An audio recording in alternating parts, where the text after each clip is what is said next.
All right, welcome everyone to our CS Lecture Scholars Series, brought to you this semester by Virginia Western Community College's CS and IT Department.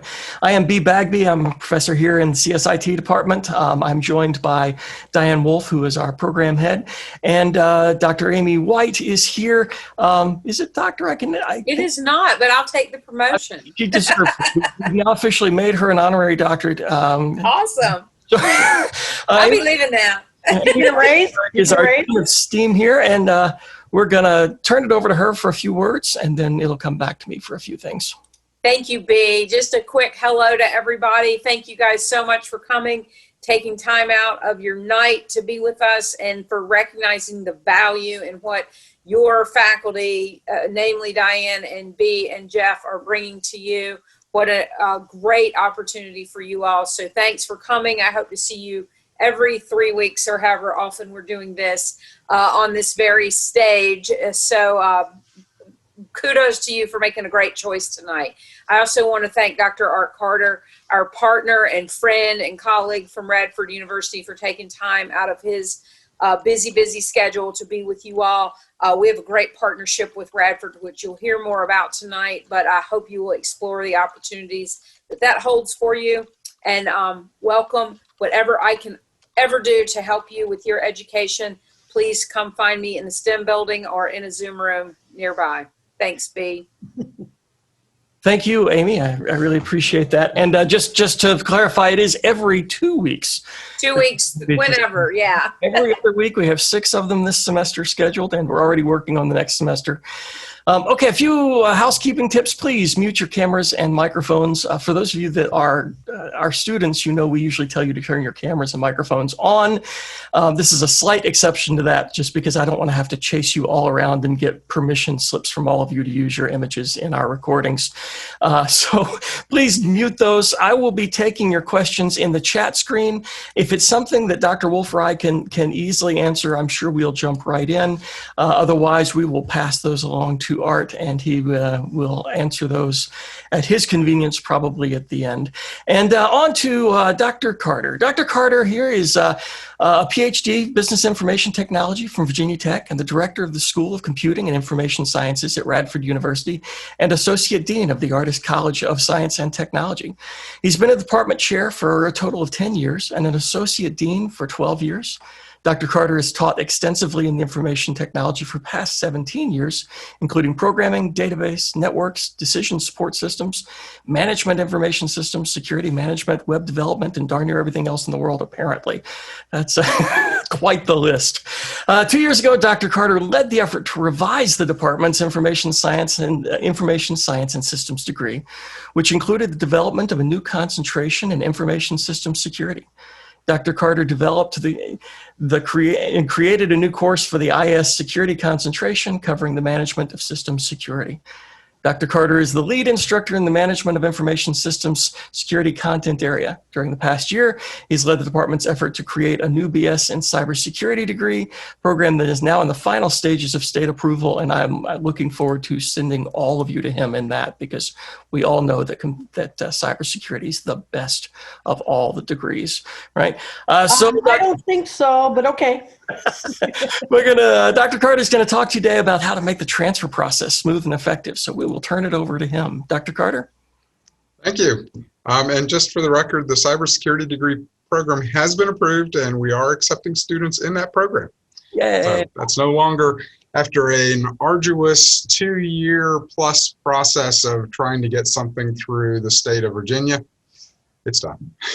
So, yay. And I know Dr. Wolf understands exactly what I mean about trying to get something through the state. So I want to chat some about how do you do this transfer process. So I have been advising transfer students for probably 12 or 13 years. And if you are going to come to Radford University in one of the degree programs that are in the School of Computing and Information Sciences, you will be talking to me at some point. Unless I, for some reason, can't be there and have to get somebody else to cover that day. But that doesn't happen very often. Almost everybody comes through and winds up sitting down in my office or wherever the conferences are being held. And we will go over your transcript. We'll talk about what you've done. We'll talk about what you want to do. And we'll go from there. Now these conversations, they tend to, I've had a huge variation in how these things go. From, wow, it's exactly what I expected, and I'm ready to go. I'm going to march. I'll be done. I'm out of here in 4 more semesters and it's over. And it worked out exactly like I planned. All the way to, wait a minute, I have a 2-year degree. Why are you telling me it's going to be another 3 years before I get out of here? And so when you think about it, is you have 2 students, both of them coming out of the community college system, potentially both of them having degrees, and you're looking at one of them looking at 2 years and they're out, and you're looking at another one looking at 3 years. And to be honest, in a lot of cases, the ones that are looking at 3 years don't really even know for sure this is what they want to do, because they haven't taken the classes that would really define them or identify for them exactly that this is the right program for them. So, I mean, if you're a native student here as a freshman, we put you in programming really early because we want to make sure that you understand what it is you're getting to, that you understand like what it's going to be in this degree program, so that if it's not for you, then you can move on. So with transfer students, you need to have really, in your own best interest, identified that while you're in your community college before you come to a 4-year school. Because as a transfer student, you want to have enough experience in the field that you're thinking you're going into to know that that's the right place for you. And then you want to have the right prerequisites in place so that when you transfer, you really and truly have a 2-year process left, instead of being one of those students that come in and you find out, I've really got 3 years. And then if you figure out you don't like it, you might have 4 years, which would be a really bad scenario, especially since most people go into community colleges to try to save some money. So let me pull up the slides that I have. I'll go ahead and share my screen. Let's see. I think this will get it. Okay. Okay, so is my PowerPoint slide showing? Amy, you're the only one that actually I can see. Is my PowerPoint slide showing? Looks like I'm looking at your It's back to the web page. The web page. Oh, okay. Yeah. All right. I must have clicked on the wrong thing to share. Hold on. Whiteboard. I don't want Excel. Okay. Well, we'll go.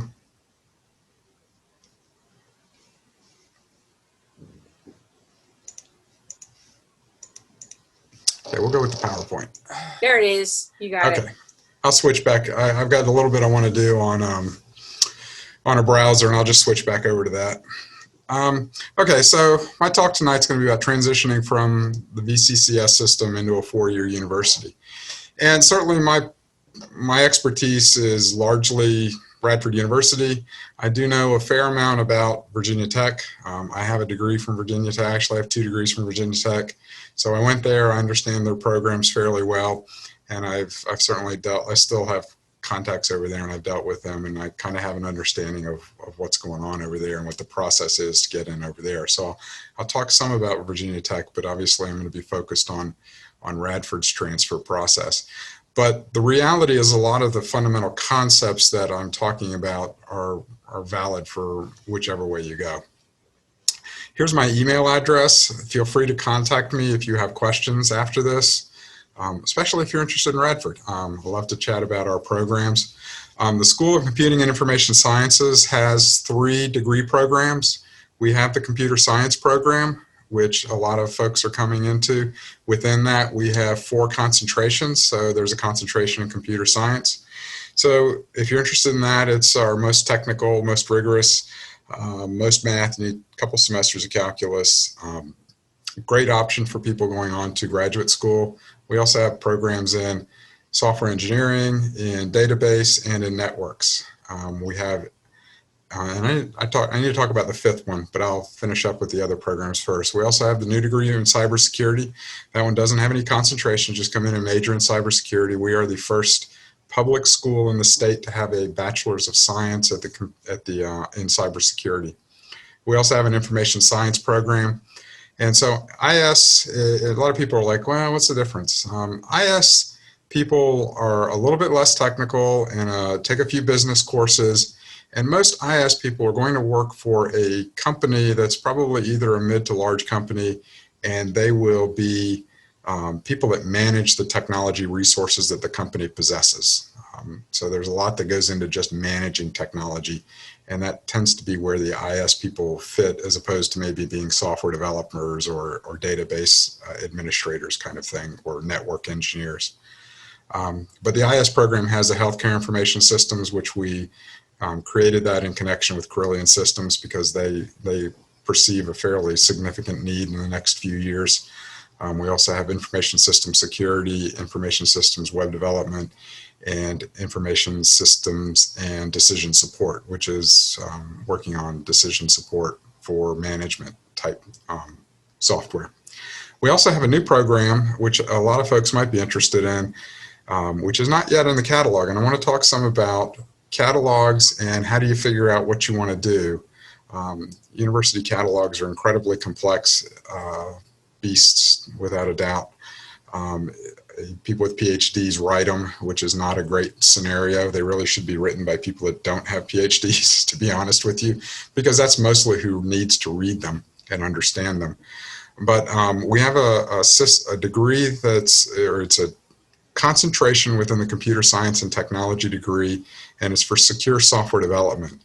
And the community college system is intended to feed students directly into this because the program is a four semester online, largely asynchronous program that is intended for students to finish up after they have finished a 2-year program at a community college. So if you've already had Java 1 and Java 2, you can go into this program and complete your computer science degree online without having to come to Radford. And we will be starting a cohort in that program this coming up fall. If you're interested in trying to finish your degree without actually having to go to campus, obviously there's some significant cost savings there. And actually this particular program has a reduction in the fees that are going to, or tuition and fees that are going to be associated with it. So all of those things are available to you as a transfer student coming into Radford University. My guess would be is most of you just were thinking, oh, I'm going to be computer science. You weren't thinking, well, I'm going to be computer science, or I could be cybersecurity, or I could be information systems. And, oh, well, even if it is computer science, I want to be computer science, but I didn't know there were 4 different degree concentrations, and I have to pick one or more of them. And, oh, well, there's an online option. And so that is one of the areas that creates complexity in transferring, and that you actually can be proactive early in the game. So this really gets into this idea of, well, what's the difference between the 4 more semesters and I'm done, and I've got maybe 6 or 7 semesters left, depending on what I did in the community college. And it really comes from the idea of you need to plan. And the earlier you plan, the more likely it is that your time at a 4-year institution will be shorter. It's really hard to get out in less than 4 semesters. I'll be honest, there's very few transfer students that I've seen that have come in and gotten out in 3. I'm sure if you transfer to tech, it's probably even harder to get out in 3. So you've got to plan on the idea that when you transfer, you're going to be looking at 4 semesters. What you need to understand from the 4-year school is how do you be ready to go into the first semester of your junior year when you transfer in. That's the key to getting out in 4 semesters. And if you just kind of take classes and, your friends all said, hey, this is a really cool class. I think you really like it. And this class has a title that I really like the name, and it sounds like it would be interesting. If you just kind of go that route and then come in with a mix of classes, you're probably not getting out in 4 semesters. You're probably going to be one of the people on a longer track. But if you've planned properly and you acquire the correct degree at the community college with the correct prerequisites, then you're going to be in good shape to get out in 2 additional years. And I say this is especially important in a field like computer science, because computer science, the longest chain we have, depending on the degree program, you're either looking at a 5 or a 6 semester chain of courses that you have to complete. Well, if you've got a 6 semester chain of courses that you have to take, and you come to the university and you didn't take the first 2 at the community college, you're not getting out in 4 more semesters because the chain is 6 long and you didn't do the first 2 in community college. And what's kind of a shame is a lot of the students that come in like that, I kid you not, they'll come in, they have a 4-year degree, they didn't take the right courses, and they'll come in and I don't even have a full load for them in their first semester because I need them to take these prerequisite classes before I can even start really scheduling them up for the sophomore level courses. So this idea of planning ahead is without a doubt the single thing that will make you most likely to get out on time. Don't just kind of meander through and take whatever is convenient.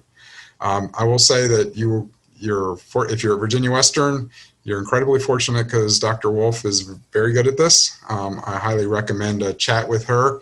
And if she doesn't know the answer, she will point you towards me or somebody at Tech, and we can get you the answers you need. But the real goal and this real concept of planning is you have to start with the end in mind. Where do I want to be? So it's a lot easier if you know where you want to go. Do you want to go to Radford? Do you want to go to Virginia Tech? Do you want to prepare for both and be ready whichever way you wind up going? And you can do that. Actually, the AS with the specialization in computer science is really a good transfer for either. There's the engineering program also, which actually is a good transfer for either. You're getting your math, you're getting your sciences, and you're getting the Java 1 and Java 2 course, the CSE 201, 202 that transfer in. And you're really at that point in a pretty good place to get out of Radford, at least with 2 additional years of study.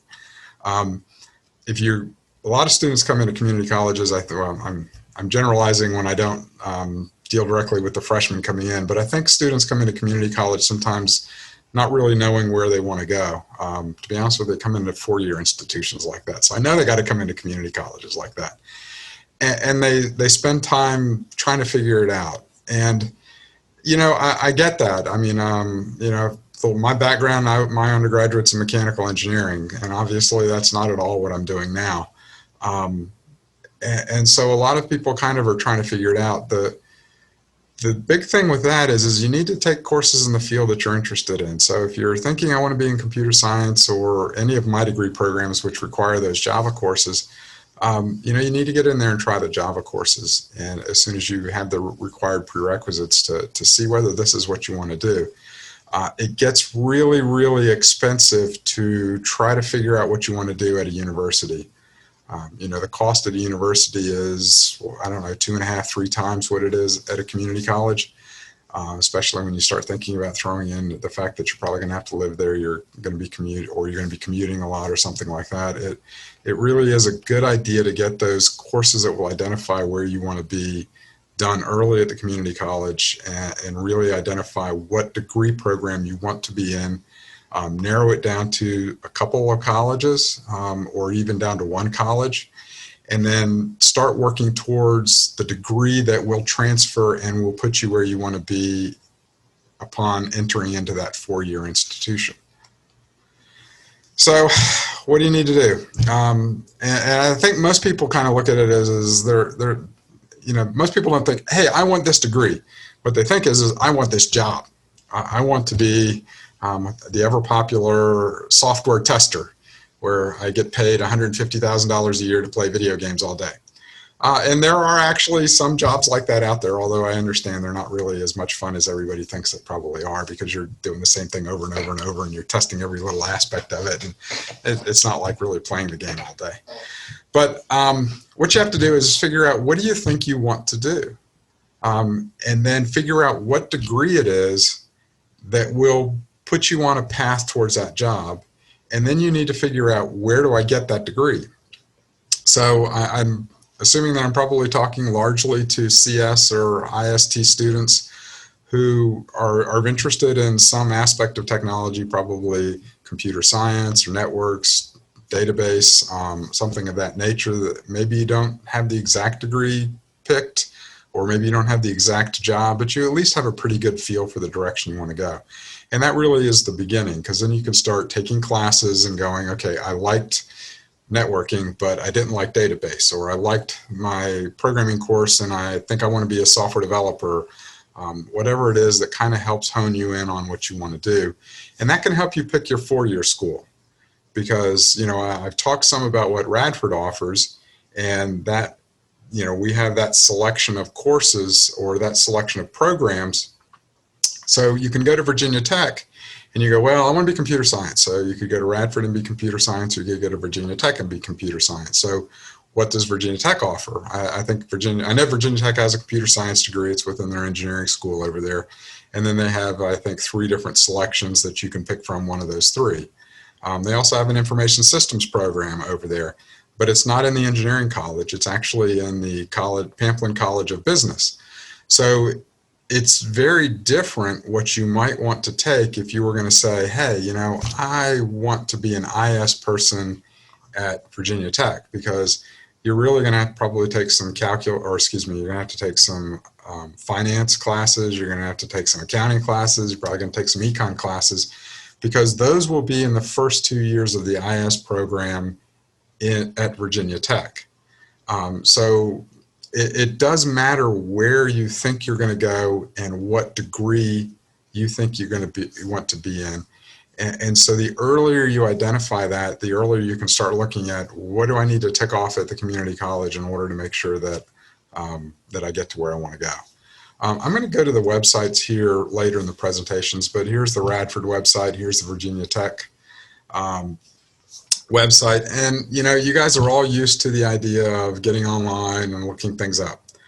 A couple of things about university websites is they're large and complicated and often don't make nearly as much sense as they probably should. We're guilty of that, just like I've looked at Virginia Tech's a number of times, and they're guilty of that. And I can give you my perspective on part of the reason why. One is everybody wants to put everything in it. Everybody wants every piece of information on it, which of course, the more information you put on it, the harder it is to navigate through. You never want a page to be more than a certain size, so you want to create the links, and then you wind up with dead links, and you wind up with links that, you know, or information that was there and should have been taken down a long time ago. How do you keep up with all these pages? It becomes a real nightmare when you get a large website. But there's a second thing that I haven't talked to my counterparts at Virginia Tech about whether they have this problem, but I absolutely am sure they do, which is I'm not actually allowed to make changes to the website directly. So I can put stuff in and go, okay, we want to change this, this, and this. And in fact, if you look at this, the slide says School of Computing and Information Sciences. We've been that since August. And if you go to the website, it's going to say Department of Information Technology, which is our old department name. And the reason is because I can't go in and just change it. I actually have to submit my request for changes. It has to go through this process in the university before web pages are allowed to be updated. And I'm sure Virginia Tech does the same thing. So what happens is a lot of times the university's websites aren't really up to date. They can be out of date a little bit, or maybe they don't have information that is current, or they may be like, oh, well, this is a little bit off, but you know, the faculty are like, oh, it's such a pain in the butt just to change this. So we're just going to wait until we do a bigger change and then push all of it through at one time.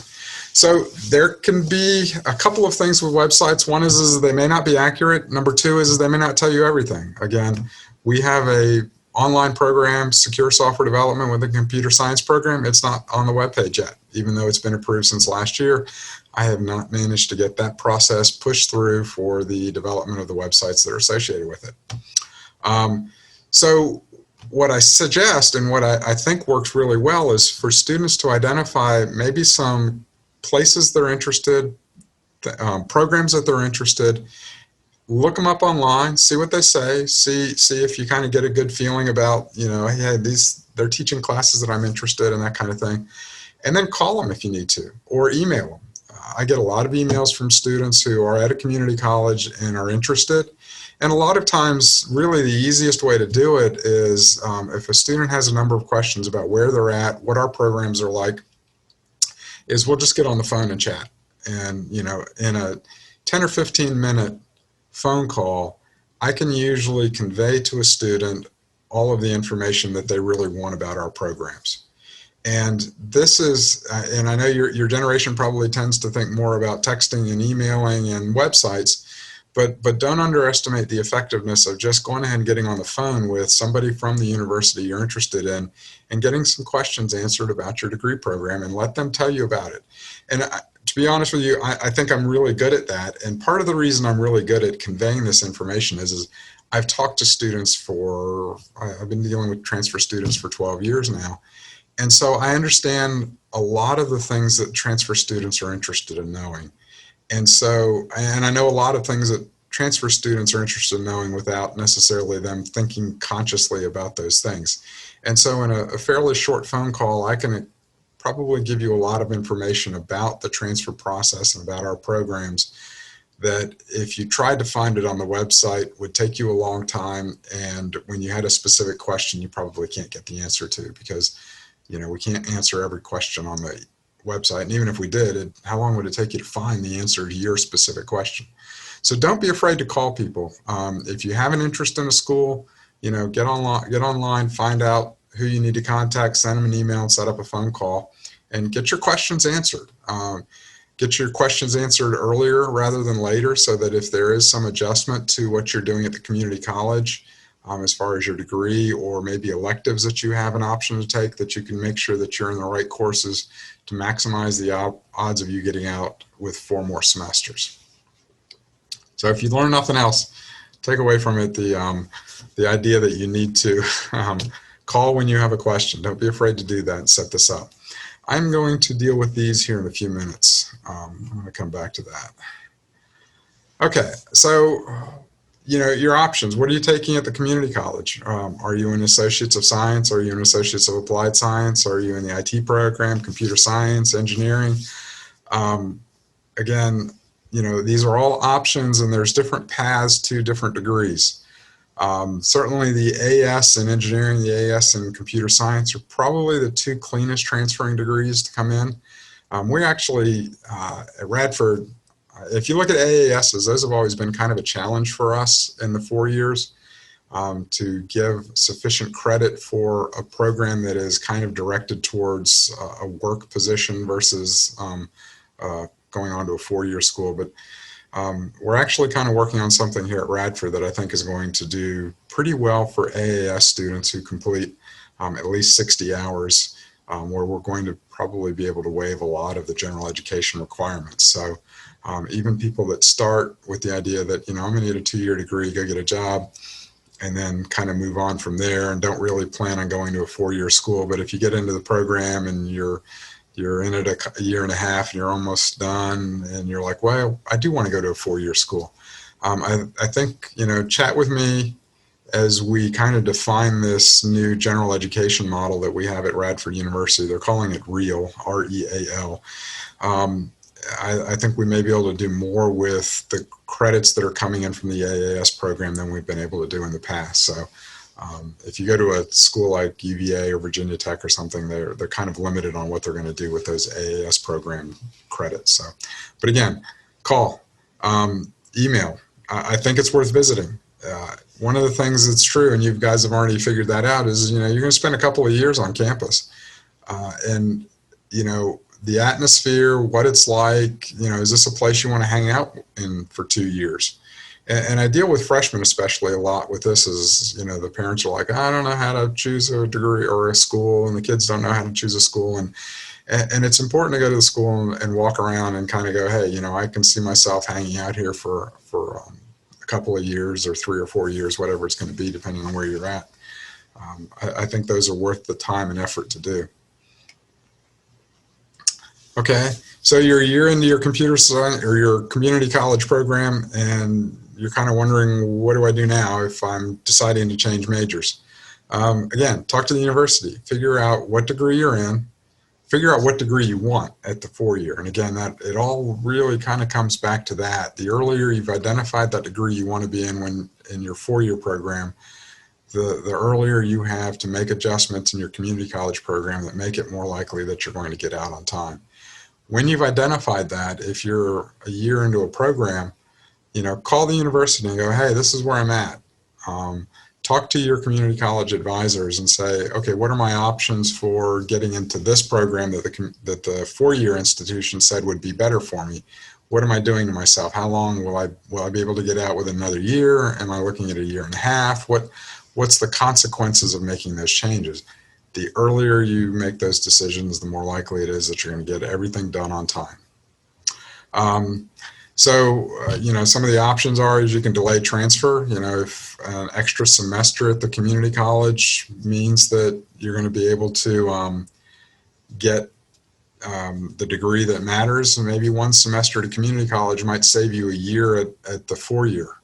And again, when you're talking about the idea of how much money it costs to go to a four-year versus how much it costs to go to a community college, it may be worth staying there an extra year.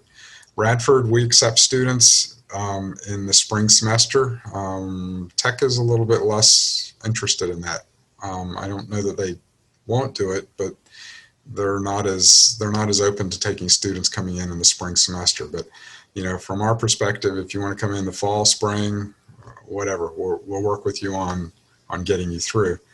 You can transfer without a degree. That often can cost you something as far as credit. By not having a degree, there is some advantages to having an AS completed, because it will give you a waiving of all the core requirements or all the general education requirements. And then there's one other option, which is if you're really close, or if you're maybe at the end of your first year, you can change majors and get all but maybe one or two classes. You could go ahead and transfer to the four-year. Say you came into Radford and you're missing a math class. Take the math class at Radford, transfer it back, and complete your AS. So you can do that. You can actually take a class or two here to fulfill the last requirement or two and transfer them backwards. So classes do go both ways. There are classes that you can take at Radford that will transfer back to the community college, and sometimes that'll make it possible to fulfill that degree. So I'll go ahead and talk about transferring, and then we're going to go back and look at these a couple of documents that I want to point out that can help you in the process. So when you apply, you'll probably apply to the university in your last semester at your community college. And at that time, you will send your transcripts to the university. And so what will happen is, so let's just say you're transferring to Radford in the fall. You will apply in the spring, most likely. You'll send the transcripts from where you're at that point. And you're in classes in the spring. Those classes don't show up on your transcript. So we don't know that you took them. So you'll come in sometime in the summer and you'll sit down with me, and I will look at your transcript or what we have, and it will be what you sent us in, probably April before you have grades. And it won't show any of your spring classes. So, and this will probably happen whether you come to Radford or Tech. You need to be prepared to talk about what you took in the spring semester also. It's never a bad idea to bring in a copy of your transcript with you that shows your completed grades from the spring. One of the things to keep in mind is a C- does not transfer to any university. C- or lower does not transfer. You have to have a C in order for that class to transfer to a four-year institution. I don't know of any four-year institution that will accept a C-. So keep that in mind as you go through your classes. And so what you would do with me in the summer is you would come in and we would figure out what your fall schedule is going to be. And I want to see what those spring classes are so that I make sure that I get you into the right classes in the fall. And by right classes, I mean, we don't want you to take a class that you have already taken. And equally important is we really don't want to put you in a class that you're not actually ready for, because that does nobody any good. I have students that will occasionally go, oh yeah, I'll just work really hard. And it's like, no, if you're not ready for a class, you really do need to take the required prerequisites. Know exactly which degree you earned. I'll have students that will come in sometimes and go, I got an associate's. And it's like, okay, do you have an associate's of science, associate's of arts and science, associate of applied science? What's your degree? And it's an associate's. It's like, know your associate, know what your degree is in, know what field it's in, and bring that transcript with you. Another thing that really helps in this advising process is know what degree and concentration you are interested in when you're going into the institution. So this gets into this idea of doing a little bit of research about the school that you're going to. So, I said there's 4 concentrations within the computer science program. If you come in and go, I want to be computer science, and you want to be out in 4 semesters, it's going to matter which concentration you want in the first semester. So if you're a freshman and you come in and you go, I want to be computer science and I don't know what concentration, that's really not all that big of a deal because you got 8 semesters to figure it out. And we can kind of set you up to go in any of the 4, at least for the first probably 2 years. But again, even our freshmen, they've got to kind of be on the right track by the time they're going into their junior year. Well, you guys will have to be on your right track going into your junior year as you're a transfer student. And if you came in and you don't know what concentration you want to be, you're going to be in a meeting with me that's going to last about 10 or 15 minutes at the most because I have usually 10 to 15 students that I need to get through and get registered. And you're going to make a snap decision on which concentration you're going to go into. And then I'm going to put you in classes for that fall that are based on a snap decision that you made. And then if you get halfway through the springs or the fall semester of your first year and you decide, wait a minute, I didn't want software engineering, I really think I want a database, you may not graduate on time because of that. If depending on what classes you got into in the fall, a change of concentration in your junior year may impact your graduation date. And so you may be faced with a decision of, oh, I selected a concentration. It really wasn't exactly what I wanted. And now I have to either change and add a semester or 2, or I have to not graduate, or I have to stick with a concentration that isn't what I wanted. So knowing the majors and the concentrations before you go into that advising meeting that summer is going to be a big deal in order to make sure that you're in the right classes for that first fall semester. The more knowledge you have going into that meeting with me, the better chance it is that you're going to wind up in the program you want to be in, and the better chance it is that you're going to wind up getting out in 4 years. If you are doing some research and you're looking through this and trying to figure out, well, what do I want to do? Contact me, send me emails before our advising meeting. I would rather deal with an email ahead of time and maybe get on a quick phone call and resolve some stuff before you come in for that advising meeting with me in the summer, and then make sure that that advising meeting with me goes really smoothly and we're just kind of, okay, yeah, you know what concentration you want, you know what classes you've had, here are the classes for the fall that you need to be on track for getting out in 4 semesters. And that's what I want those summer meetings to be, because at that point I don't have a lot of time to spend with each individual students. And so a lot of students wind up kind of guessing at what they want or taking a shot at it. And then they go off and then they do their research, and then I'll see them in the first week of class and they'll be like, oh, wait, I changed my mind. And it's like, okay, now we got to change the schedule. And it certainly adds to the complexity of getting started at your 4-year if you get through that. So let me let's go to the website and look at a couple of things that I think may be helpful. Okay, so here is Radford University's website. I've also got Virginia Tech's up here, and we'll just kind of look at a couple of things. So most of you will go through and do something like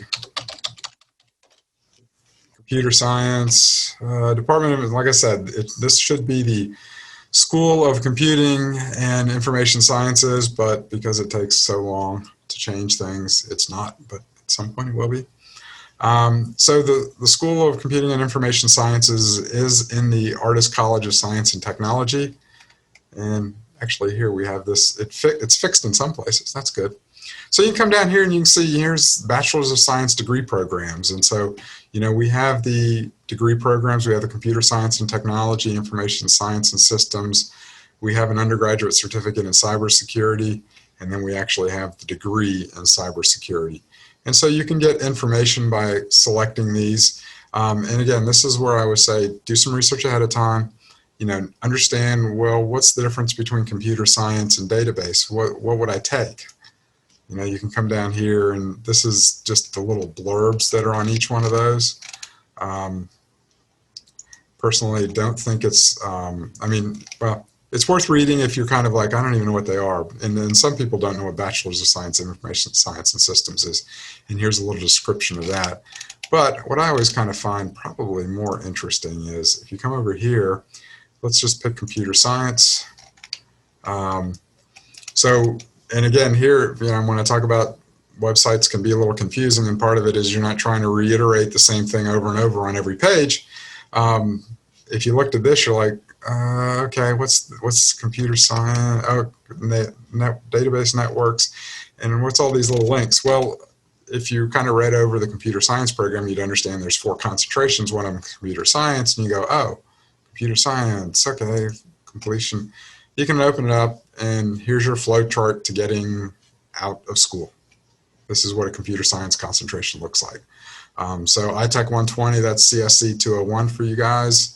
ITech 220, that's CSC 202. 345, I believe, is ITN 260. Right. B can take care of you on that one. And then, you can come down here and you can see there's calculus. You can take those calculus classes at a community college. And here's a list of all the degree requirements basically that are in this computer science program. You can kind of get an idea. And if you're curious, you want to do even more work as far as, well, what would I take? Or what's this class like? You can go in and type in ITech 370 into Radford's site. Let's just come up here and go, well, I wonder what that software engineering class is like. Type in ITech 360 or 370. And you can get the course description for the course. So, how much research you want to do, it's all there. Exactly what you're going to be taking in every course and all of that stuff is there. The more you do, the more likely it is you'll make the right decision before you ever show up. One other thing to look at also is at the bottom, these are the flow charts, and you can see they're different for different catalog years. So the catalog year is the year you come into the university. And so right now, the people that came into the university are under the 2021 catalog for the fall 20, spring 21. We haven't got a completion chart up yet. In fact, I think the catalog's not actually posted. And why there is one of these for every academic year is the programs change. A lot of times it's subtle. Well, sometimes it's nothing. Maybe one academic year to the next, the program is exactly the same. Sometimes there's more significant changes, like we've added classes or we've taken classes out of the requirements. And you need to understand that concept that there are these things called catalog years, and you have a catalog year, and it will be the year you start. And that is the requirements that you are held to upon graduation. And that really, you may be thinking, well, wait a minute, this sounds very legalistic, and it is. And it's to your advantage, because what that means is that when you come into a university, you're under a catalog year. The university can change the requirements for that degree. They can change the requirements hugely after you get there, and they can't change the requirements for you because you have a specific catalog that you've come in under. And those requirements of that catalog year are the ones you have to meet. So if a university makes big changes to a program the year after you come in, those changes don't affect you. You still are under the original catalog that you came into the university under. So it's important to understand what catalog year you're under, and it's important to understand what really is a safety mechanism for you.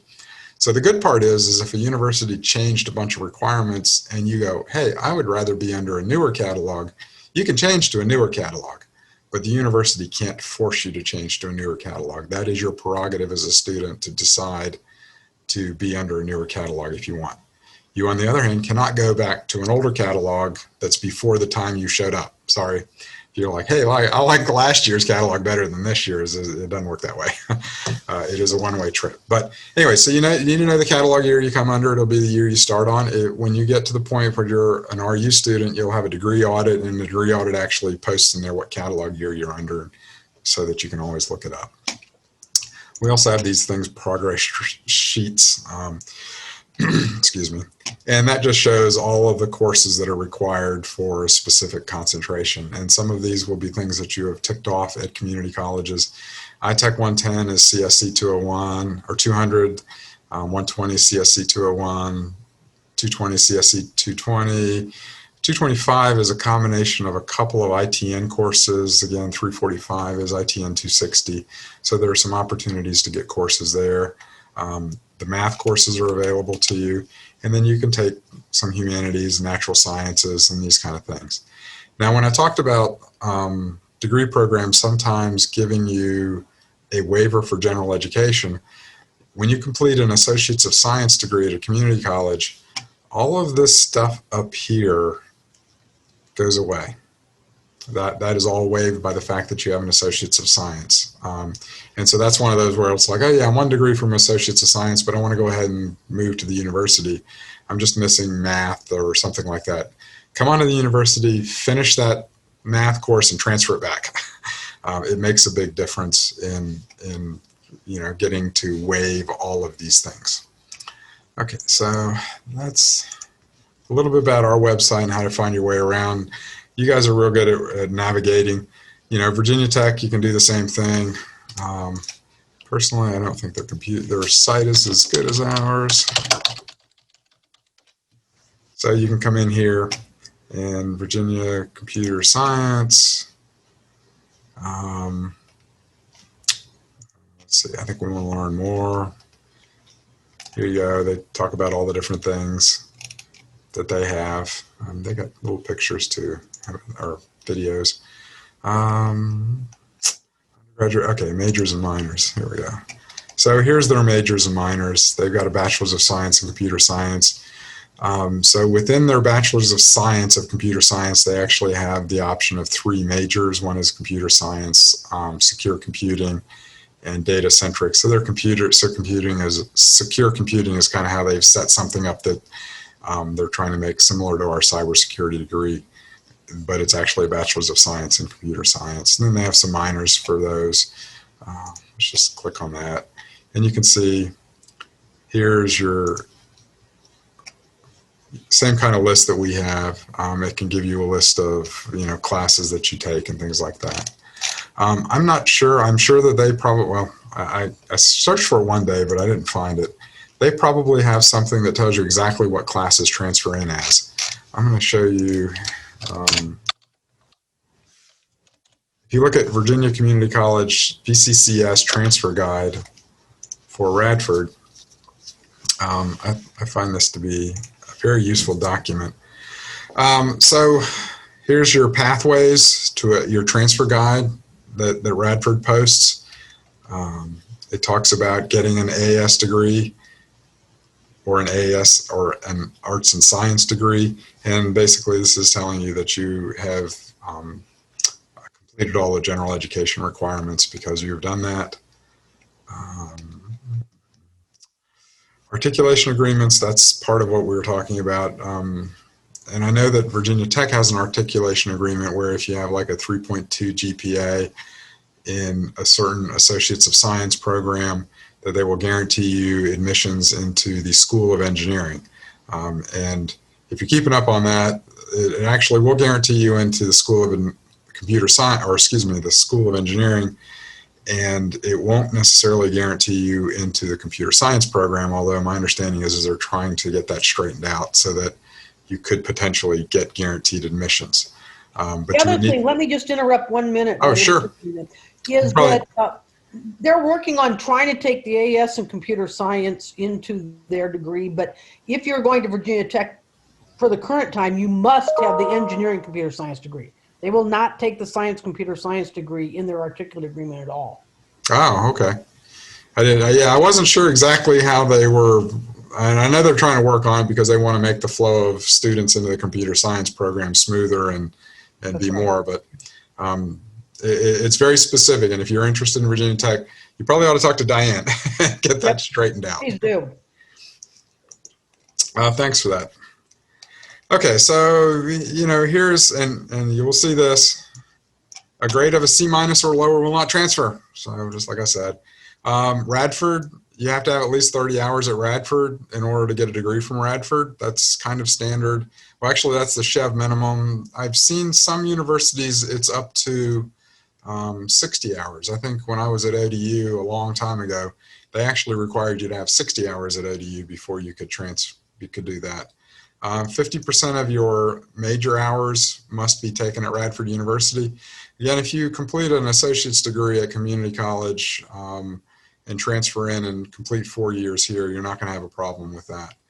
You will meet those requirements without a doubt. We occasionally have some students that spent some time at a 4-year school that come in, and they can get into problems with these that we need to make sure we do that. Got to have 120 credit hours. That's a requirement for a bachelor's degree. So an associate's degree, you're probably looking at, you're in the mid-60s for most of those degrees. So you're going to have to take probably at least another 55-ish hours here, so that your cumulative number of credit hours is 120 from the two.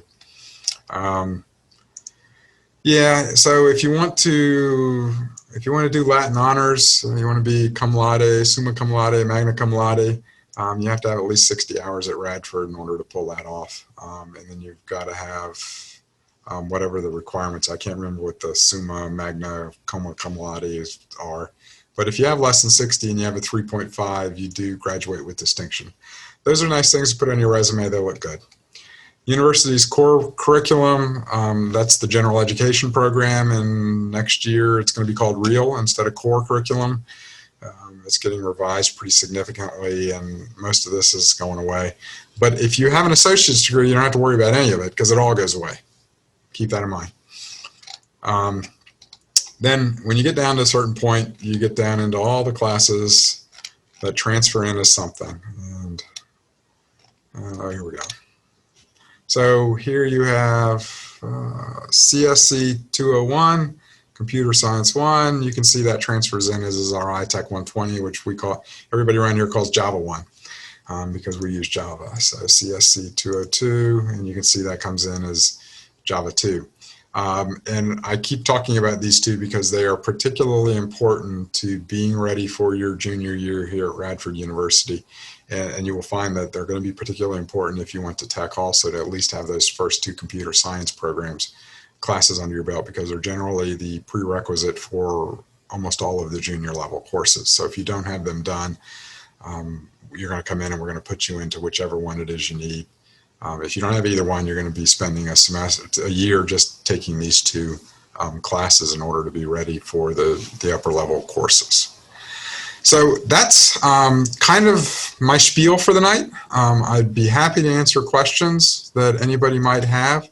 If you have questions that are more personal or specific, again, I'm happy to answer emails. And aecarter@radford.edu. Diane knows it. She can give you a card, or actually I probably need to get you some new cards. But anyways. Okay, Art, let's see. First question up. Well, we'll say membership has its privilege. So the first one's from Amy White. Are summer classes an option to support transfer in the fall? Yes, you can obviously take summer classes that transfer in. And so I don't know if I want to I don't know if I should say this since this is really largely a Virginia Western audience, but NOVA actually teaches CSC 201 and 202 in the summer.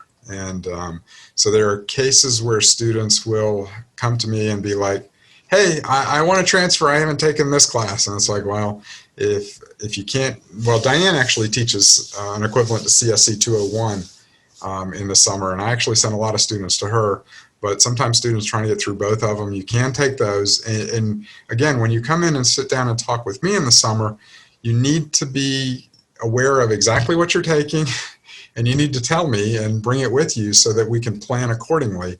And I will make sure that if you were actively in Diane's ITP 120 class, which is going to come in as CSC or come in as our iTech 120, that we're going to go ahead and put you in iTech 220 and get you in the right class. Because if you don't tell me what's going on, then I would assume, oh, well, I don't see anything on their transcript. So that's that important part of being ready for that advising session with all of the appropriate information. We also have a lot of students that will take general education and maybe math requirements and some of those other courses. Again, when you're looking at community college coursework tends to be cheaper. So, if you're going to be taking it in the summer, a lot of times students will choose to take it to community college because of the cost. And then also, I think you find the timing sometimes works better because it may be easier for you to take it in the summer and then have a lighter load in the fall or the spring. That can be very attractive to a student also. Okay, another question. Are we able to apply for transfer more than a semester in advance? So if we applied now, could we apply for fall 2021? That's a good question. My thought is yes, but I will be honest, I'm not an admissions expert. So what you would actually have to do, if you send me an email, I'll ask somebody, but probably the easiest way to do it is you go to the admissions website and you click on it, and then I'm pretty sure there is a field where you select the semester you want to start at the university, and you would be able to go in there and select which semester you plan on starting, and I don't know how far ahead they put those semesters in for. All right, and I think you addressed this, but just to make sure we're all on the same page, Dr. Wolf is asking, Radford is making changes to their gen ed requirements in the near future. Do you know how this impacts articulate agreements? So the articulation agreements with the community college are largely focused around guaranteed admissions and then the waiving of general education when you complete a degree at the community college. Those articulation agreements will still be in place. And so our current program is called CORE. The new program is going to be called REAL. The university's got to call everything something. We don't seem to be happy just calling it Gen Ed. But I've been heavily involved in the REAL thing, at least with reading and keeping up with it. If you complete one of those transfer degrees like an AS, Arts and Science, or an Associates of Science, those are transfer degrees, and they will continue to completely waive the requirements of general education. So you would come into the university and everybody would be talking about REAL, and you'd be like, don't have to do any of those because they would be waived. And so what you would come into the university with is just having to complete your major requirements that are out there for the specific degree. Yeah, thank you. Could you talk a bit more about the content of the new all-online program? Sure. So we actually had an online program probably 10 years ago, and it ran for maybe 5 years. And we never generated enough students to really get to where we needed it to be. But it was very useful from the perspective of we learned what we could teach online effectively. And so we found out in a painful way there are some classes that don't convey to online well, and that there were others that do. And so what we did when we developed this one is we talked some with the community colleges, we talked some with, well, we did talk with the community colleges because we really were looking for them to feed a feeder into the program. But we talked a lot with some folks from industry, and then we dealt with faculty who had taught in this online program, and we came together with a program that is going to focus on software development. So it's similar to our software engineering program, but there's a few classes in the software engineering program that really don't translate well to an online environment. So in place of those courses, what we decided to do was incorporate some security courses that we do think that translate well, and also that there is a lot of interest in from industry standpoint. Industry is incredibly focused on security things right now, no matter what your field or no matter what concentration you're going to be in. They like to see a lot of security in your background because it really does. It makes them happy to see that. Security is such a big deal at this point. So we really did kind of merge the things out of the software engineering program. You'll get into software development. You'll have to do a software development project class. We'll make you do some more work on algorithms, which is an important software engineering concept. We're going to make you take a database as well as a networks course, and then you're going to take a network security course and a database security course, as well as a few others. There's a total of 16 or 17 courses. I need to, and if anybody if they're really interested in that online option, you want to see the exact courses, feel free to send me an email and I'll send you a list of it. That's part of this upgrade to our website that I'm working on trying to get out there. Sure. And just as a complement to that question, could you define software engineering as you guys define it? So software engineering, software development, you know, it really is people who are interested in going to work developing software packages for companies. That's, you know, that is really our definition of it so when you go out into the workforce, if you were looking for a job, somebody with that concentration would probably look for a software developer's job or a software engineering job. And they really are equivalent in industry, especially at the entry level. It basically means that you're going to be somebody developing software packages.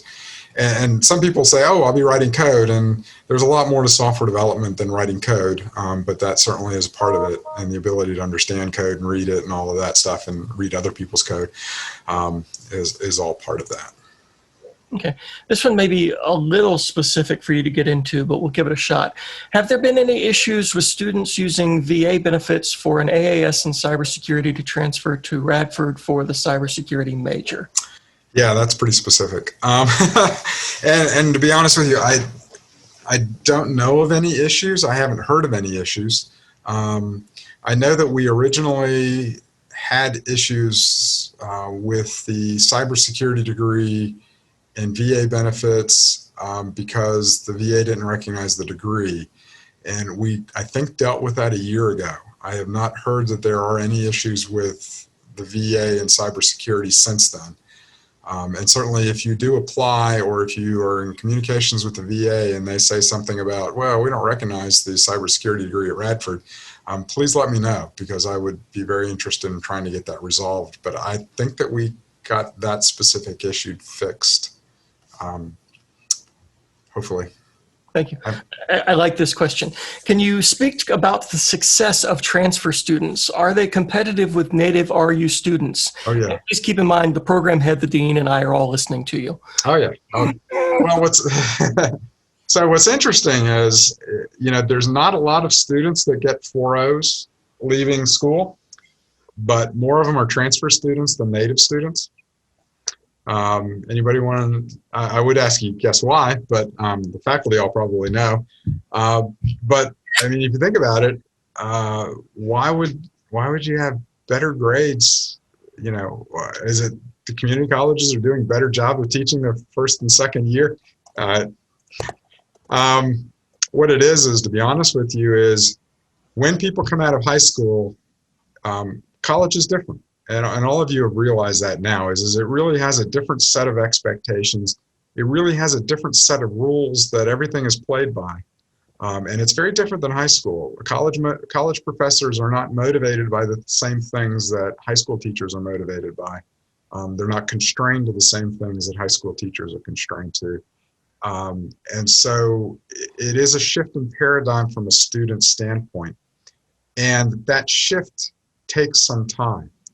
And so if you do that shift at a community college, you enter into a 4-year institution already being like, yeah, okay, I get the game of higher education now.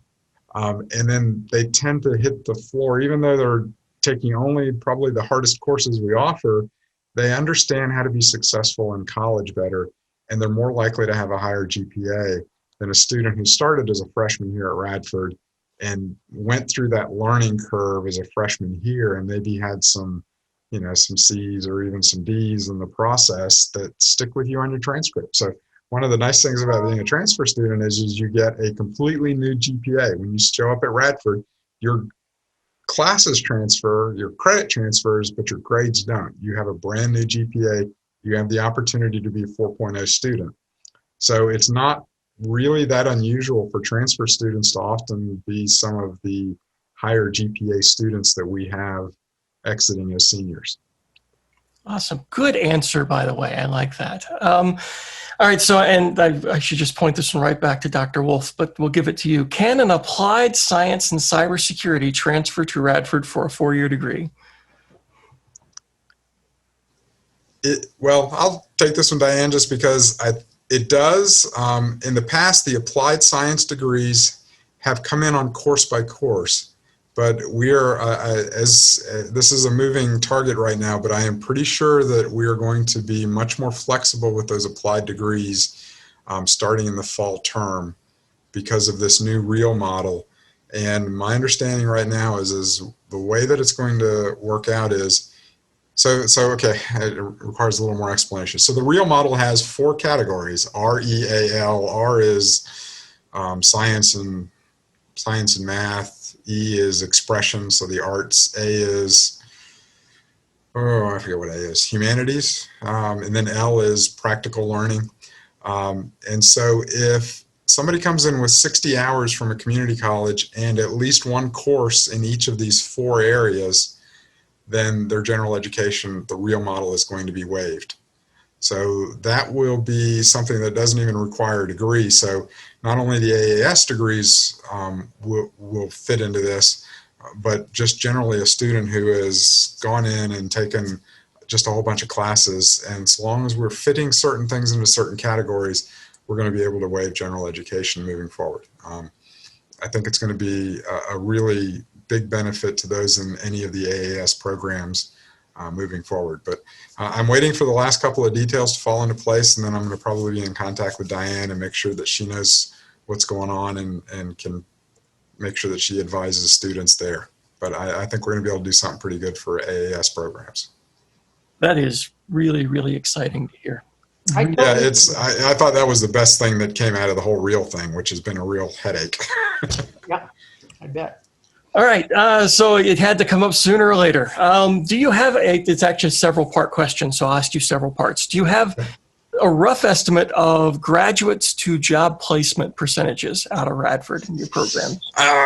Yeah, that's a tough one. I can't, so the way that it works is once you graduate, you don't have to tell me anything and you don't have to communicate with me. And some people don't. They get their degree and go off and do great things, and I never hear from them again. So it's kind of hard for us to tell really what happens after graduation. The best scenario we have is we do alumni surveys. The alumni surveys that we do, so at 1 year, 3 years, and 5 years after getting out of Radford, you'll get an alumni survey from us. Please respond to it. The better the survey response rate, the better the data we have. And then we also do senior surveys as you're exiting. And again, please do these when you graduate. So based on the senior surveys and we will ask you to fill it out in like the last week or 2 of your last semester. Based on that, probably 40, 45, 50%, somewhere in there, have jobs when they're graduating. So the at graduation rate's pretty good.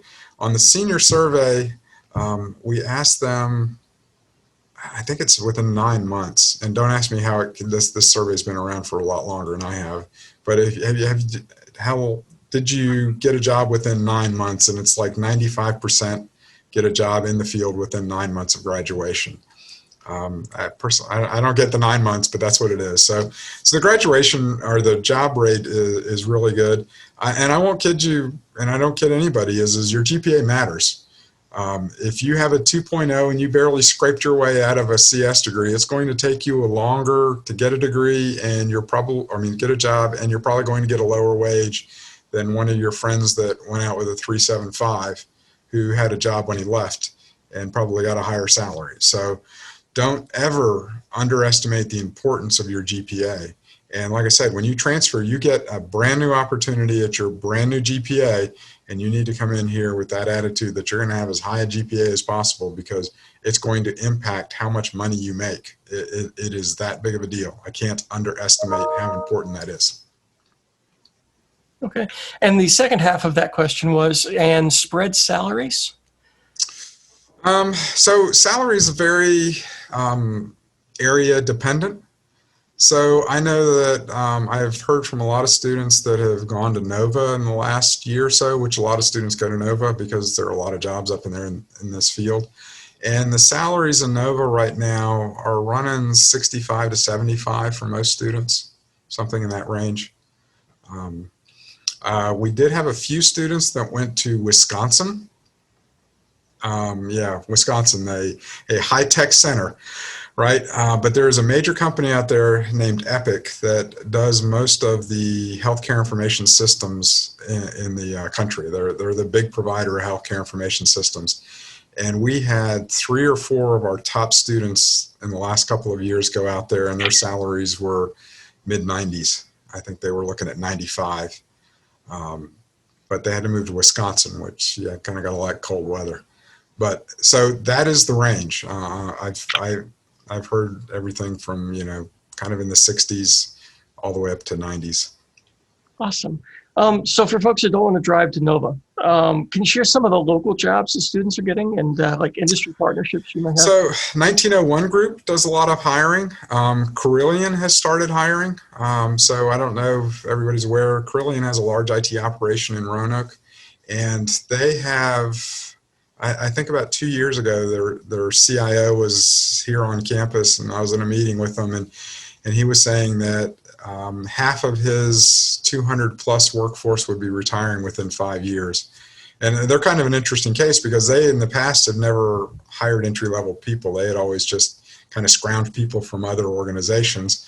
And if you got enough money, that's not a bad take. But when you're facing those kind of loss numbers of employees retiring, you get in a scenario where you have to look into entry-level people. So we've placed a couple of people with Carillion. They did some internships with us also.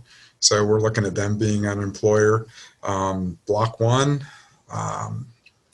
in Blacksburg, Rackspace in Blacksburg, which I think has been bought out by somebody else. Solars, which has both a Blacksburg operation and a Nova operation. What's kind of interesting with them, they'll hire people with 1 semester of Java if you're a promising student, and then they'll let you work through the semester. So that one's kind of neat. You could wind up with an internship fairly early and then get to keep working through the rest of the semester, or the rest of your time here at Radford. Those are the ones that come to mind. I actually, if you're really interested, I can put you in touch with Dr. Pitkus, who is kind of our career guy that deals the most with industry and probably has a better idea of where everybody goes than I do. All right, thanks. All right, the next 2 are from, let's say, academically more mature students. I got my AAS 10 years ago at Virginia Western. Can I still come to Radford and get those core classes waived? Yes.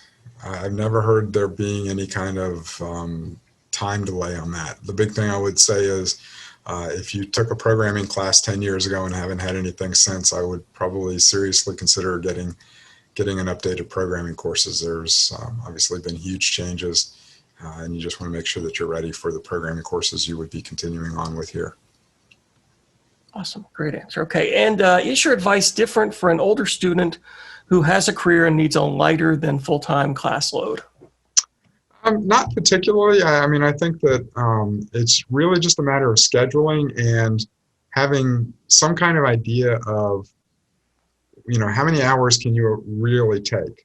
I think an awful lot of people that have busy lives, and I get it because, when I got my master's degree, my MBA, I was working full time and I had a baby in the house. And you're trying to balance that particular load, because you can't devote everything to your college degree. So you have to make sure that you have a realistic path for how long it's going to take. And me or one of the other advising faculty here can sit down and go, okay, what's realistic? Can you take 6 hours? Can you take 9 hours? What's that appropriate load? And then what we can do is map out a course for you to get through the course in the way that you, with a number of hours that you can effectively put in. Thanks. All right, another one slipped in here. What is the expiration of the catalog year? How long are they good for? So if you start on it, how long do you have? Generally, you hear 6 years.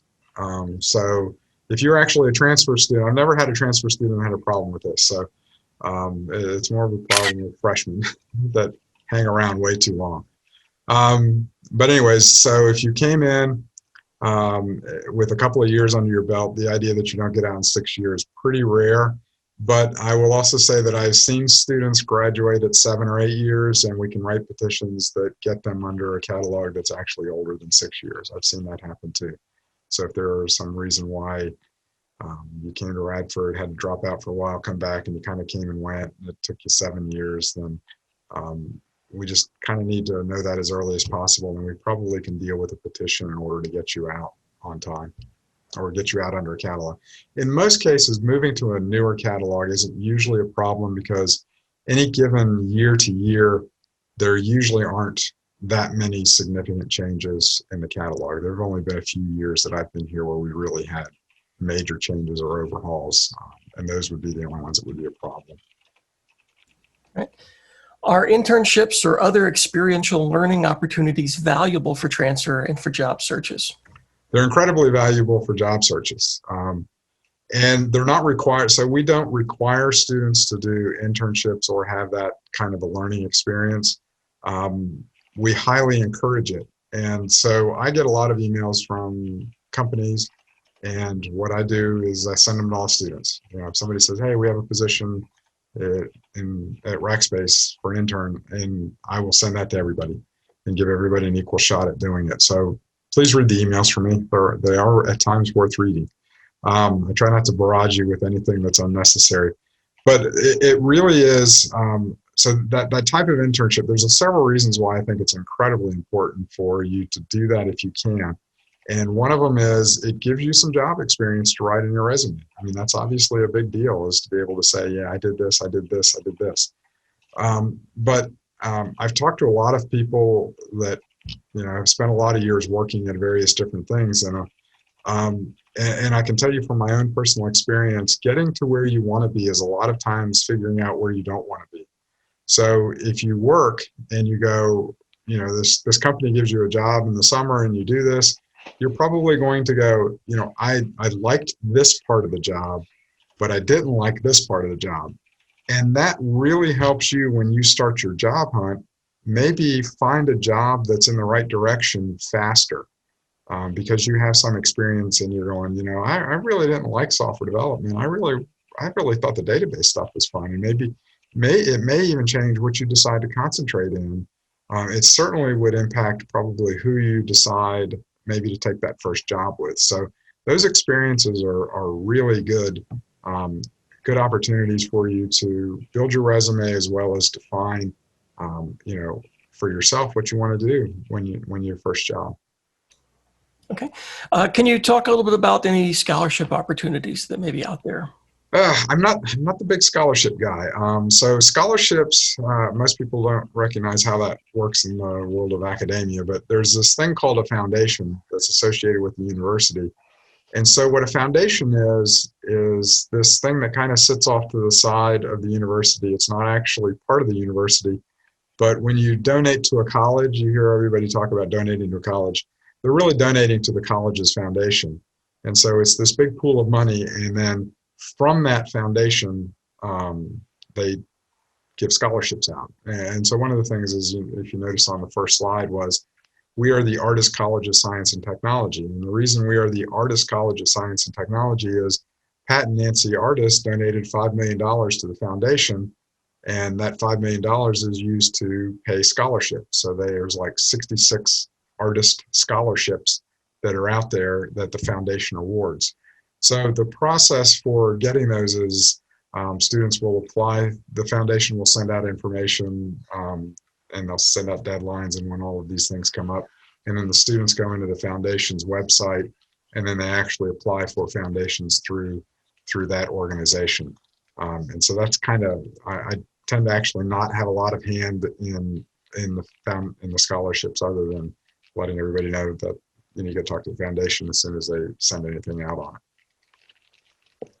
Amy, let me ask you a quick question. Isn't there a scholarship for community college students that are transferring to public four-year universities? You know about that?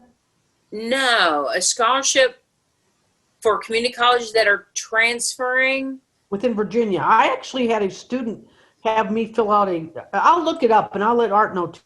Yeah, I don't know of anything, and he really very eloquently described the foundation. And we have a foundation that supplies all of our scholarships. I don't know of anything like that, but if you have something, let me know, and we'll pursue that any way we can. I will look it up. I think that's something recent that was set up, that if you are at a community college and you get a degree and you transfer to Radford or the four-year schools, It's like $1,000 a year or something, but I'll look that up. Awesome.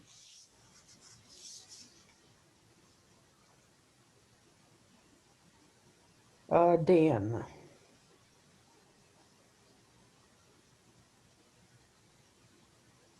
We're just waiting for a question here from Dan. All right, so I'll just go ahead and read it as it stands. Dan wants to know, what's the difference between a Bachelor Applied CS and a Bachelor CS? Okay, so the only school that I know of that does a Bachelor's of Applied Science or a Bachelor's of Applied Computer Science is George Mason. And so that is, it really is a less theoretical degree and focuses more on probably job skills type work. So like the difference between an Associates of Science and an Associate of Applied Science is the Associate of Applied Science really is a degree that is intended to provide you the job skills to go out and get a job when you finish the 2-year program. A Bachelor or an Arts and Science degree, it really is looked at as a transfer degree for you to go on to get a bachelor's degree at a 4-year school. And the programs are set up that way. So George Mason, a number of years back, created this new bachelor's degree that's a Bachelor's of Applied Science. And what that really let them do was take the people that are in the Associates of Applied Science degree and give them more credit towards a bachelor's degree. And I actually had a discussion with people at George Mason about this, and they were like, well, we don't need our students to take calculus. And it's like, but you have to take calculus if you're going to be a computer science major, because the Association of Computing Machinery, which is, the ACM is like they're the Bible of what you do for a computer science degree. And they're saying, well, our Bachelor of Applied Science, they don't have to do that. And it's like, well, then you're not meeting the ACM guidelines. So the degree, my guess would be is if you did that degree, you're probably not going to get accepted into a master's program if you were going to do that. And I really don't know how industry has taken it as far as, they may be looking at it like, oh, you have a bachelor's degree, that's fine. I'm really not sure how industry is doing it, because nobody else other than George Mason is doing it. And we decided a few years back we weren't going to do it. And to be honest with you now, at this point, with the way this real model is going, with us giving a lot of credit for an Associates of Applied Science, I just don't even see the point in us ever considering that. And I think the equivalent would be, for those that are familiar with engineering programs, there are a lot of schools that have engineering programs, and then they have engineering technology programs. And so the engineering technology programs are a lot less rigorous, a lot less computationally rigorous. And in fact, I went to ODU, my undergraduate's in mechanical engineering, and so everybody would start in, it was like you'd start in the engineering program, and then after you tried to get through calculus and stats and dynamics, you would drop back to the engineering technology program, and then if you couldn't get through those, you became a business major. So that was kind of the career fit. So my guess would be is almost all of the associate or all of the engineering technology students had at one point been engineering students that, couldn't get through a 5-hour calculus class. But I kind of see it as being probably equivalent to that. And I think this is probably going to be our last question for the evening. Does the cybersecurity program work with any DoD agencies for job opportunities after graduation? Well, we don't work specifically with them, but certainly we have a number of government agencies that are interested in our cybersecurity students. So we actually have, we are a CAE School of Certified, or I can't come up with the name of this. We are a academic excellence. I know you know what it is, B. So now I got to go. It's certified institution. I don't know. It's I know. good. I can't say it either. I know. Okay, I feel better. It's good. It's really late at this point for me. But anyways, we are a CAE, and so to accomplish that, we had to work with Homeland Security, and we're actually getting ready to go through the process for reaccreditation along that for our CAE. I think it's every 6 years or something. We do have a gentleman who is our point of contact with the NSA. He comes down every year and talks to classes, which is a great opportunity if you're interested in and chatting with Yeah. somebody from the NSA. The NSA is actually one of the really cool organizations to internship with, because they will get you a security clearance. So if you're really interested in doing cybersecurity and you're interested in possibly working for either the government or you're interested in working for a contractor that does government work, having a security clearance already done is a big deal. It really adds a lot to your resume, because security clearances right now are taking like 9 to 12 months. My son got an offer when he got out of school, and we'll give you an offer. We'll give you this much money. As soon as your security clearance comes in, you can start. And it's like, well, what am I supposed to do for the next 9 to 12 months? Yeah. So there is some advantages to that, and that's why the NSA is kind of cool. And the guy's really neat. He actually has an undergraduate in mechanical engineering too, before he switched off into other things like I did. But we work a lot with them. The CIA actually comes down and recruits regularly. And so a little story here is the CIA recruiters are kind of different. They're always older, because one of the guys told me, he said, yeah, you're not allowed to do this until you're at the end of your career. You know, you're like a year or two from graduate or retiring, and they'll let you go out and do this. And so he handed me a business card. He said, here's my card. And I looked at it, and it had like the little CIA logo on it, and it said Bob.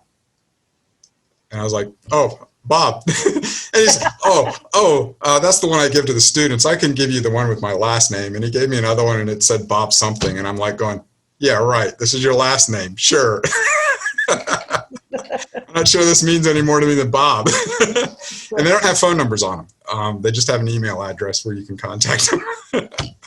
But the CIA hires, and also I asked him one time, I said, well, you got Radford University graduates working there? And, oh, yeah. I said, how many? And he said, no, I can't tell you. I was like, okay. You guys aren't any fun.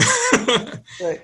So we do have some defense organizations that come in and, you know, are interested in our students. And I think cybersecurity is a particular interest right now for the CIA guys like the networks guys too. And they like networks guys that have security. That's a big deal for CIA is how do you transmit data around securely? Okay, I'm last, so I get to ask my one question before we cut off. Is there much writing in your IT degrees, in your C degrees? Yes, as much as we can, but probably not as much as we should. So that's an excellent point. One of the things that a lot of IT students don't want to do is write in public speak. And to be perfectly honest with you, get over it. You're going to have to do it. You need to be good at it. If you do not practice writing, and if you do not practice public speaking and take every opportunity you get while you're in college to do that, you are cutting yourself short in your own career, because those are things that are skills that are essential for advancement in a company. Okay, you can go get a job as a software engineer, and if your writing is kind of weak and your public speaking is bad, you will never be a supervisor in the software engineering area, because they won't promote you. They've got to have people that can write well, that can write memos, that can write directives to the employees, that can write instructions, that can write things to clients, that can write memos requesting money. I do that regularly. I've got to write stuff that says, you know, hey, I want money for this, and I've got to be able to justify it. I've got to be able, well, I got to talk in front of people all the time. But I remember actually another story. I'm full of these old stories. So my first job, I hated writing. I hated public speaking when I was a mechanical engineer. That's typical of all technical people. So my first job out of school, I had to do daily briefings for 50 people.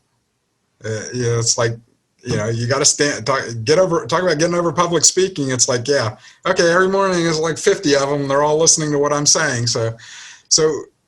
And what really you need to do is instead of avoiding those opportunities or trying to figure out how to do as little as possible, you need to take this opportunity while you're in college to get as much out of the opportunity to practice writing and practice public speaking in an environment that is there to help you learn, as opposed to one where you're basically in competition for your next raise. So we do try to make people write within our programs, but you know, when you're talking about, hey, we got to teach people to do code, we got to teach people to do database, we got to teach people how to do algorithms. A lot of those classes aren't something that lend themselves to writing, so it's kind of a mix. You know, software engineering, we usually make them write software requirements documents and some stuff like that. But as you're taking your general education courses, you're going to have to write more and you have to speak more, and you really need to take that opportunity to get as good at that as you possibly can. Awesome. Thank you. Well, we're going to bring this evening to a close. Thank you, Art. I would be remiss if I didn't give Dr. Wolf and Amy White a moment. Either of you have something to say? Anybody who's interested, certainly contact Dr. Carter, but I am here as well, and I can help you with JMU. I can help you with GMU, Radford, Virginia Tech. But we want to make sure he's exactly right. You can't just go there. You've got to have a real plan. And the plan, the sooner you make that plan, the better off you're going to be. So we're here to help. Amy, anything? You are muted. It says that, you know, I say about 5 words and it lets me know. Thanks, everybody. I hope you enjoyed this. Thank you, Dr. Carter. Again, we value our partnership and friendship with you so much. And students, keep asking us questions. Hopefully this was motivational for you. And we look forward to seeing you in 2 weeks. 2 weeks. That's right. Very good. Thank you. All right. Thank you. Thank you for having me here. I appreciate it. That's our pleasure. Thank you. On behalf of Dean White, Dr. Wolf, Jeff Scott, and myself, B. Bagby, thank you, Art. We really appreciate it. It's great to have our partners in education come in and talk.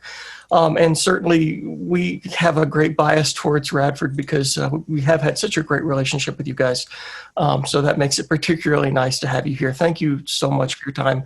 And thank you, everyone, for joining us tonight. Thank you, B. Have a great night, all. All right. Stay well. Bye. Everybody have a good night.